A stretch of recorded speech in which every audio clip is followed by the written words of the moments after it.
البتہ اتنی احتیاط ضرور کرنی چاہیے کہ اگر کسی کو ڈونیٹ کرنے کے لیے خون بندہ نکلوا رہا ہے تو خون نکلوانے کے بعد عموماً جسم میں کمزوری پیدا ہو جاتی ہے،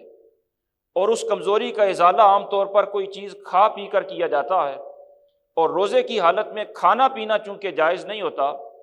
اس لیے اگر خون دینے کے بعد کمزوری کا احساس ہو تو پھر حالت روزہ میں خون نہیں دینا چاہیے۔ اس کا یہ مطلب نہیں ہے کہ خون دینے کی وجہ سے روزہ ٹوٹ جاتا ہے، بلکہ مطلب یہ ہے کہ خون دینے کے بعد جو کمزوری پیدا ہوتی ہے اس کا اگر فوری ازالہ نہ کیا جائے تو وہ صحت کے لیے نقصان دہ ہوتی ہے،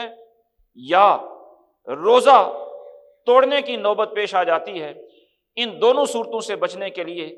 بہتر یہ ہے کہ حالت روزہ میں خون نہ دیا جائے، لیکن اگر شدید مجبوری ہو تو خون دینے سے روزہ نہیں ٹوٹے گا۔ اب جو اسی اصول کا دوسرا عکس ہے کہ جسم سے نکلنے کی وجہ سے کوئی شے روزہ نہیں ٹوٹتا، بلکہ روزے کا ٹوٹنے کا تعلق جسم میں داخل ہونے والی اشیاء کے ساتھ ہوتا ہے۔ تو جسم میں جو اشیاء داخل ہوتی ہیں ان داخل ہونے والی اشیاء میں سے بھی ہر شے سے روزہ نہیں ٹوٹتا، بلکہ جو چیزیں جسم میں داخل ہوتی ہیں ان کو بنیادی طور پر دو قسموں میں تقسیم کر لیں۔ ایک قسم وہ ہوتی ہے کہ جو عموماً کھانے پینے والی چیزیں ہوتی ہیں، یعنی حلق کے ذریعے، گلے کے ذریعے وہ معدے تک پہنچتی ہیں، یا وہ کھانے پینے والی چیزیں تو نہیں، یا گلے کے ذریعے تو وہ معدے تک نہیں پہنچ رہی، لیکن وہ چیزیں معدے کے اندر کسی خاص رگ کی بنا پر، رگ کے ذریعے، وہ روٹ کے ذریعے پہنچ رہی ہیں۔ تو ایسی اشیاء جو حلق کے ذریعے یا کسی خاص رگ جو معدے تک پہنچاتی ہے ان چیزوں کو، اس رگ کے ذریعے معدے تک پہنچے، یا وہ رگ معدے تک نہیں پہنچ رہی بلکہ دماغ کے اندر وہ رگ پہنچ رہی ہے، تو اس رگ کے ذریعے دماغ تک جو چیز پہنچتی ہے، ایسی چیزوں سے روزہ ٹوٹ جاتا ہے۔ یہ اصول ذہن نشین فرما لیں، اس لیے کہ جتنے بھی آئندہ مسائل میں عرض کرنے لگا ہوں ان کی بنیاد یہی اصول ہے کہ جو چیز حلق کے ذریعے معدے تک پہنچے اس سے بھی روزہ ٹوٹ جاتا ہے، جو چیز کسی ایسی رگ کے ذریعے معدے تک پہنچے کہ وہ رگ معدے تک جا رہی ہو اور یہ اس انتڑی کے ذریعے انتڑی کے اندر داخل ہو گئی تو گویا اس نے معدے میں پہنچنا ہی ہے۔ انتڑی کے ذریعے معدے کے اندر پہنچے یا دماغ کے اندر پہنچے تو ایسی چیز سے روزہ ٹوٹ جاتا ہے۔ اس کے علاوہ جتنی بھی چیزیں ہیں ان اشیاء سے روزہ نہیں ٹوٹتا۔ مثال کے طور پر ہم جب وضو کرتے ہیں یا غسل کرتے ہیں تو ہمارے جسم کے اندر مسامات ہوتے ہیں، ان مسامات کے اندر زہر پانی جذب بھی ہوتا ہے۔ یہ پانی جسم کے اندر داخل تو ہوا، لیکن یہ نہ تو حلق کے ذریعے معدے تک پہنچا اور نہ ہی کسی دوسرے منفذ کے ذریعے، کسی روٹ کے ذریعے معدے تک پہنچا۔ اس لیے مسامات کے ذریعے جو پانی جسم کے اندر داخل ہوتا ہے اس کی وجہ سے روزہ نہیں ٹوٹے گا۔ اسی پر آپ قیاس کر سکتے ہیں کہ اگر کسی بندے کے جسم پر کوئی زخم ہو اور وہ زخم ایسا ہو کہ اس پر دوائی لگائیں تو وہ دوائی مسامات کے ذریعے جسم کے اندر داخل ہوتی ہے، تو اس دوائی کے لگانے کی وجہ سے روزہ نہیں ٹوٹے گا۔ البتہ اگر زخم پیٹ کے اندر ہو یا کسی ایسی جگہ پر ہو کہ وہاں کوئی ایسی رگ ہو کہ دوائی لگائیں تو اس رگ کے ذریعے یہ معدے کے اندر زخم یہ دوائی پہنچ جاتی ہو، تو پھر روزہ اس دوائی کے لگانے کی وجہ سے ٹوٹ جائے گا، کیونکہ یہ پیٹ کے اندر ہے یا ایسی رگ پر ہے کہ اگر دوائی لگائیں تو وہ رگ دوائی کو جذب کر کے معدے تک پہنچا دیتی ہے، تو وہ روزہ ٹوٹ جاتا ہے۔ عموماً جو جسم کے بیرونی حصے کے اندر زخم ہوتے ہیں ان پر لگانے والی دوائی معدے تک نہیں پہنچتی، اس لیے جسم پر لگائی جانے والی دوائی سے روزہ نہیں ٹوٹے گا۔ اسی پر قیاس کرتے ہوئے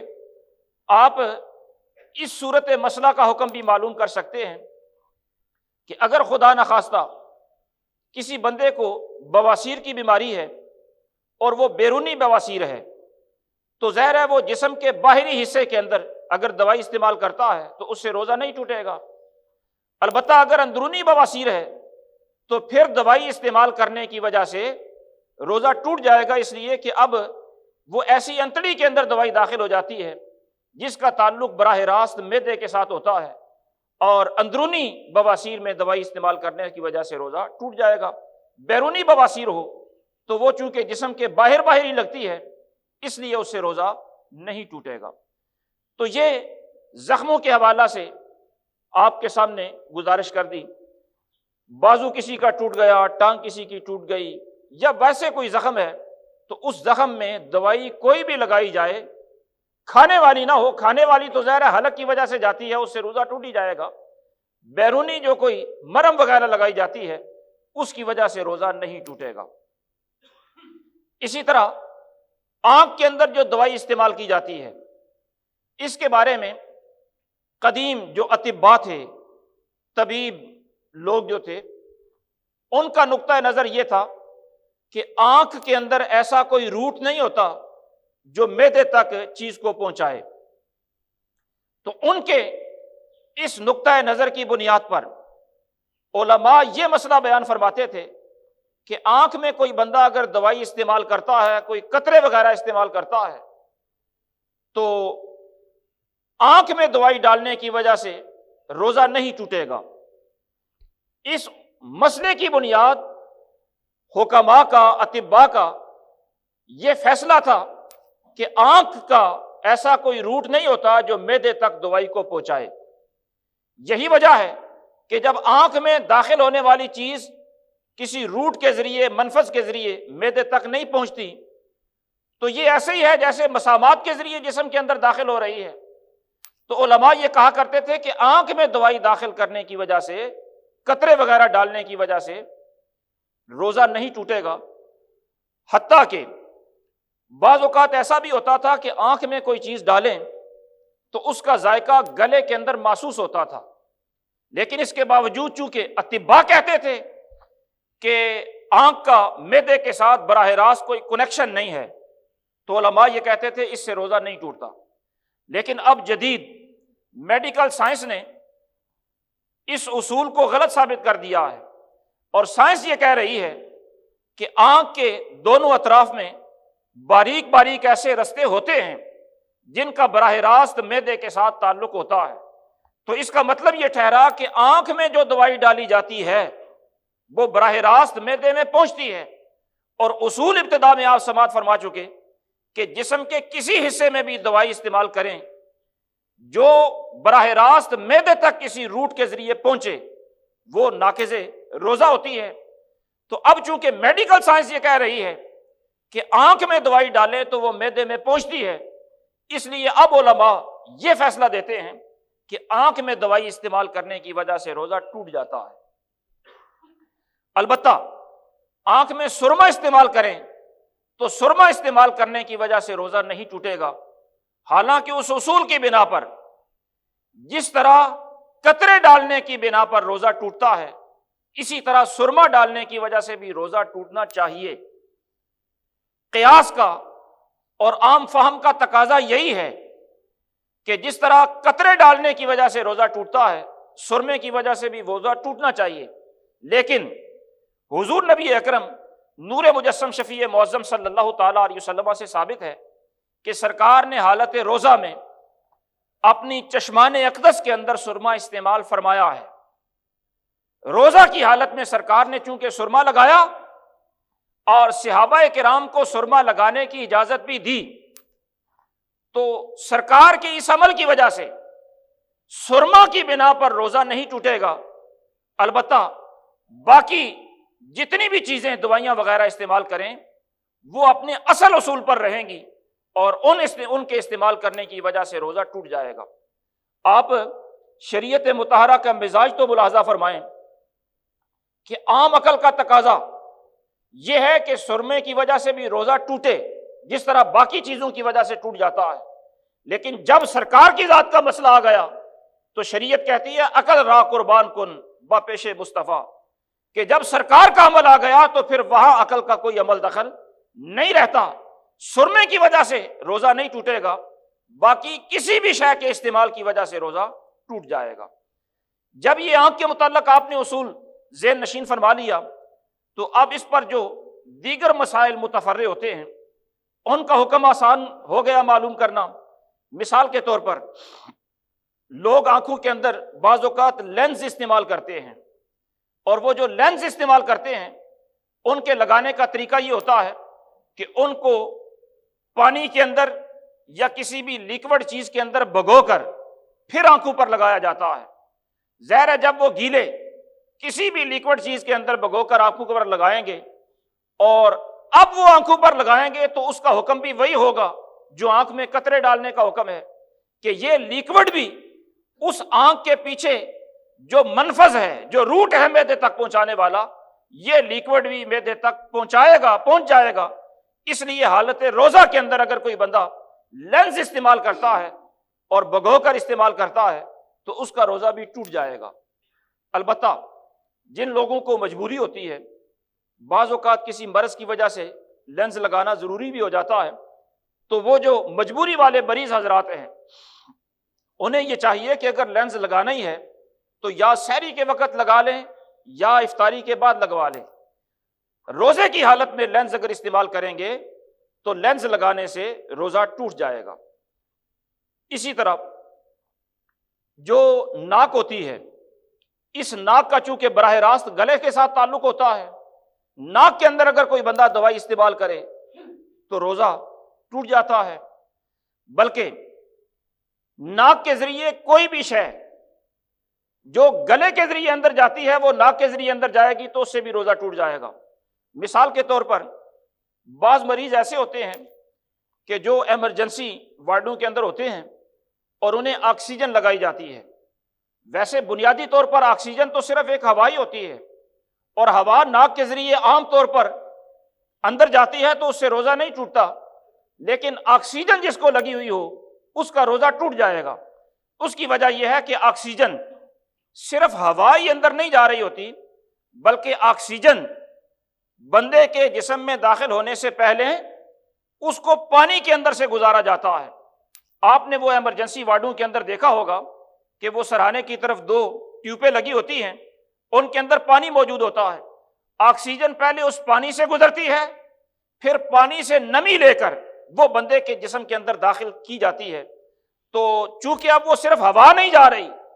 بلکہ وہ نمی جا رہی ہے، اور یہ نمی پانی ہے،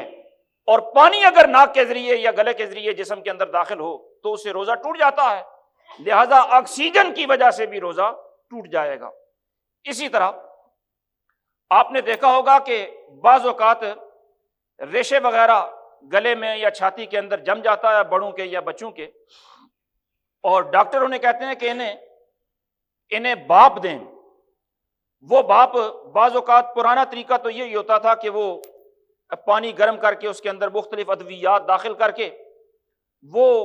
کپڑا اوپر ڈال کر بھاپ دی جاتی تھی، اور اب اس کا جدید طریقہ یہ ہے کہ اس کو کہتے ہیں نیبولائز کریں اس کو۔ تو وہ جو بھاپ دی جاتی ہے، خواہ وہ مشین کے ذریعے دیں، خواہ وہ پانی گرم کر کے اس کے اندر کوئی دوائی وغیرہ استعمال کر کے وہ دیں، تو بھاپ دینے کی وجہ سے اور نیبولائز کرنے کی وجہ سے بھی روزہ ٹوٹ جائے گا۔ وجہ صرف اس کی یہ ہے کہ یہاں پانی دوائی اس کے ساتھ اور ہوا جو ہے وہ پانی اور دوائی دونوں کے ساتھ جسم کے اندر داخل ہو رہی ہے، اس لیے یہ روزہ ٹوٹ جاتا ہے۔ حتیٰ کہ اگر صرف دھواں ہو، اور اگر ویسے دھواں ہو جس سے بچنا عام طور پر ممکن نہیں ہوتا، تو وہ دھواں اگر داخل ہو جائے تو روزہ نہیں ٹوٹتا۔ لیکن اگر کوئی بندہ قصدن دھواں کھینچ کر جسم کے اندر داخل کرے، یعنی کوئی بندہ سگریٹ پی رہا ہے اور اس نے سگریٹ کا کش باہر نکالا، یہ اس کا دھواں کھینچ کر اندر داخل کرے گا جسم کے اندر، تو اس سے بھی روزہ ٹوٹ جائے گا۔ حتیٰ کہ اگر کسی نے آگ جلائی، اس کا دھواں کھینچ کر قصدن بندہ اپنے جسم کے اندر داخل کرے تو وہ بھی روزہ کو توڑ دیتا ہے۔ جو عام دھواں ہوتا ہے جس سے بچنا ممکن نہیں ہوتا، مثلا روڈ پر گاڑیوں کا دھواں ہوتا ہے، گھروں کے اندر جو چولہے کا یا آگ کا دھواں ہوتا ہے، وہ جس سے بچنا ممکن نہیں، وہ روزہ کو نہیں توڑتا۔ اور اگر وہ دھواں ایسا ہے کہ یہ بندہ خود قصدن اس کو داخل کر رہا ہے اپنے جسم کے اندر، خواہ وہ خود سگریٹ پی رہا ہے یا کوئی پی رہا ہے، اور یہ اس کے دھوئیں کو جذب کر رہا ہے اپنے وجود کے اندر، تو اس سے روزہ ٹوٹ جائے گا، وہ دھواں اگرچہ اگربتی کا ہی کیوں نہ ہو۔ تو یہ جو نیبولائز کیا جاتا ہے یا بھاپ لی جاتی ہے، اس میں وہ ایک دھواں سا بھی ہوتا ہے، پانی بھی ہوتا ہے، دوائی بھی ہوتی ہے، اس کی وجہ سے روزہ ٹوٹ جاتا ہے۔ اسی طرح بعض اوقات کسی دمے کے مریض کو سانس لینے میں جب دقت پیش آتی ہے تو اس کو انہیلر استعمال کروایا جاتا ہے، اور وہ انہیلر بھی بیسیکلی ہوتی ایک ہوائی ہے، لیکن اس کے اندر دوائی شامل ہوتی ہے، تو وہ دوائی بھی چونکہ گلے کے ذریعے ہی جسم کے اندر داخل ہوتی ہے، اس لیے اس کی وجہ سے بھی روزہ ٹوٹ جاتا ہے۔ یعنی عرض کرنے کا مقصد یہ ہے کہ جو بھی چیز ناک کے ذریعے یا گلے کے ذریعے ایسی داخل ہو جس سے روزہ ٹوٹنا چاہیے، تو وہ اگر دوائی کے طور پر بھی استعمال کی جائے تو اس سے بھی روزہ ٹوٹ جاتا ہے۔ آکسیجن استعمال کرنے سے، بھاپ لینے سے، یا انہیلر وغیرہ استعمال کرنے کی وجہ سے روزہ ٹوٹ جاتا ہے۔ اور جن چیزوں کا تعلق دانت کے ساتھ ہوتا ہے، ان میں تفصیل یہ ہے کہ بعض اوقات بندے کے دانتوں میں ایسی بیماری ہوتی ہے کہ مسوڑوں کے اندر سے تھوڑا تھوڑا خون نکلنا شروع ہو جاتا ہے۔ وہ خون اگر تھوڑا تھوڑا نکلے، اتنا ہو کہ اگر بندہ تھوکے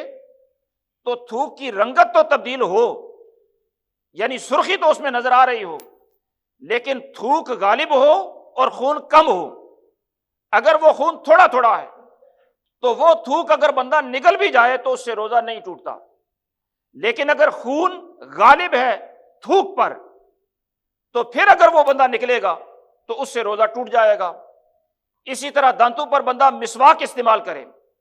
تو مسواک جیسی بھی ہو، وہ لکڑی خشک ہو یا تازہ ہو، یا وہ لکڑی بے شک کڑوی ہو یا کسی بھی ذائقے کی ہو، اور اس کا ذائقہ بے شک گلے میں محسوس بھی ہوتا ہو، ذرات گلے میں نہ جائیں، مسواک کی لکڑی کا ذائقہ بے شک گلے میں محسوس بھی ہوتا ہو، تو مسواک استعمال کرنے کی وجہ سے روزہ نہیں ٹوٹتا، خواہ وہ روزے کی حالت میں پہلے پیر مسواک کرے یا پچھلے پیر مسواک استعمال کرے۔ مسواک جب بھی استعمال کرے گا وہ کار ثواب ہی ہے، سنت پر عمل ہوگا، اس سے روزہ نہیں ٹوٹے گا۔ لیکن دانتوں پر اگر کوئی بندہ کوئی منجن یا ٹوتھ پیسٹ وغیرہ استعمال کرتا ہے تو اس کا حکم تھوڑا جدا ہوتا ہے، اور اس کا حکم یہ ہے کہ وہ اگر پیسٹ وغیرہ دانتوں کے اندر استعمال کرنے کی وجہ سے اس کے ذرات عموماً گلے کے اندر چلے جاتے ہیں یا اس کا ذائقہ گلے کے اندر چلا جاتا ہے تو اس وجہ سے روزہ ٹوٹ جائے گا۔ اسی طرح اگر کوئی بندہ مسوڑوں پر دوائی استعمال کرتا ہے، شدید کسی مجبوری کی بنا پر دوائی استعمال کرتا ہے، تو ظاہر ہے صرف مسوڑوں پر دوائی استعمال کرے اور اس کا ذائقہ یا اس کے اجزاء گلے کے اندر نہ جانے دے تو پھر تو اس کی اجازت ہوتی ہے، اس کا روزہ نہیں ٹوٹتا۔ لیکن عموماً تھوک کی وجہ سے بے احتیاطی میں بعض اوقات اس کی اجزاء گلے کے اندر چلے جاتے ہیں، اس لیے مشورہ یہ ہے کہ حالت روزہ کے اندر ایسی کوئی دوائی وغیرہ مسوڑوں پر استعمال نہ کی جائے۔ لیکن اگر کوئی شدید مجبوری ہو تو اس کی بنا پر استعمال اگر کی جا سکتی ہو، کرنی ضروری ہو، تو پھر اس کی احتیاط یہ ضروری ہے کہ گلے کے اندر وہ دوائی نہ جائے اور اس کے ذرات نہ جائیں، اس سے روزہ نہیں ٹوٹے گا۔ اسی طرح بعض اوقات بندہ ایسی کسی کیفیت میں بیماری میں مبتلا ہو جاتا ہے کہ اس کو علاج معالجہ کے لیے انجیکشن کی ضرورت پیش آتی ہے، تو انجیکشن بے شک انتڑیوں کے اندر لگوائیں یا پٹھوں کے اندر لگوائیں، انجیکشن لگوانے کی وجہ سے روزہ نہیں ٹوٹتا۔ اور جب انجیکشن کی وجہ سے نہیں ٹوٹتا تو ظاہر ہے انجیکشن کی مقدار تھوڑی ہوتی ہے اور عام طور پر جو ڈرپ استعمال کی جاتی ہے اس کی مقدار زیادہ ہوتی ہے، فرق صرف اس کی مقدار کا ہے، ورنہ جس طرح انجیکشن براہ راست معدے کے اندر نہیں پہنچتا، اسی طرح وہ ڈرپ بھی براہ راست معدے کے اندر نہیں پہنچتی، تو ڈرپ لگانے کی وجہ سے بھی روزہ نہیں ٹوٹتا۔ اسی طرح اگر کسی کو خون لگوایا گیا تو حالت روزہ میں خون لگوانے سے بھی روزہ نہیں ٹوٹتا۔ البتہ احتیاط بندہ جتنی کرے وہ اتنی اچھی ہوتی ہے۔ احتیاط یہ ہے کہ حالت روزہ میں اگر بندہ بچ سکتا ہو تو بچنا چاہیے، لیکن فتویٰ یہ ہے کہ حالت روزہ میں ان چیزوں سے روزہ ٹوٹتا نہیں ہے۔ اللہ رب العالمین انہی کلمات کو شرف قبولیت عطا فرمائے۔ وما توفیقی الا باللہ العلی العظیم۔